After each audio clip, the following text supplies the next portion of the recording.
માં ઉમિયા માતાજીની પવિત્ર કથા। માં ઉમિયા એ સાક્ષાત શક્તિનું સ્વરૂપ છે, જે ભક્તોના દુઃખ હરીને તેમના જીવનમાં સુખ, સમૃદ્ધિ અને શાંતિનો સંચાર કરે છે। માતાજીનો અવતાર અને મહિમા। પ્રાચીન કાળમાં જ્યારે પૃથ્વી પર અધર્મ, ગરીબી અને અશાંતિ વધી ગયા, ત્યારે દેવતાઓની વિનંતીથી ભગવાન શિવે પોતાની શક્તિ પ્રગટ કરી। દિવ્ય પ્રકાશના પુંજમાંથી માં ઉમિયાનો અવતાર થયો। તેઓ ભગવાન શિવના અર્ધાંગિની પાર્વતીજીનું જ ઉમા સ્વરૂપ છે। માં ઉમિયા ખાસ કરીને કડવા પાટીદાર સમાજની કુલદેવી ગણાય છે, પરંતુ તેમની દયા અને આશીર્વાદ જગતના તમામ ભક્તો માટે સમાન છે। ઊંઝાધામ અને ચમત્કાર। ગુજરાતના મહેસાણા જિલ્લામાં આવેલું ઊંઝામાનું પરમધામ છે।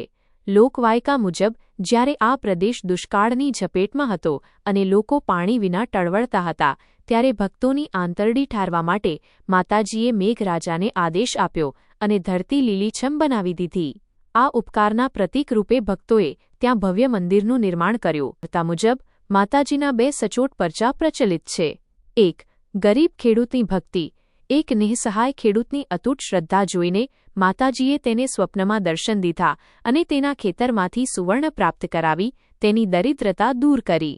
એક માતાએ જ્યારે પોતાના મરણપથારીએ પડેલા બાળકને ઉમિયા માતાના શરણમાં મૂક્યો, ત્યારે માએ પોતાની કરુણાથી બાળકને નવજીવન આપ્યું।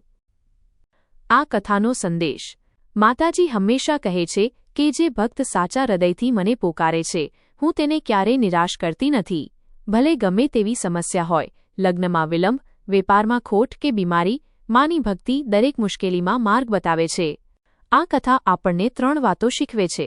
ઈશ્વર પર અખૂટ શ્રદ્ધા રાખવી, હંમેશા સત્કર્મ કરવા, ગમે તેવી મુશ્કેલીમાં હિંમત ન હારવી, કારણ કે માં ઉમિયા હંમેશા આપણી સાથે છે। બોલો ઉમિયા માત કી જય।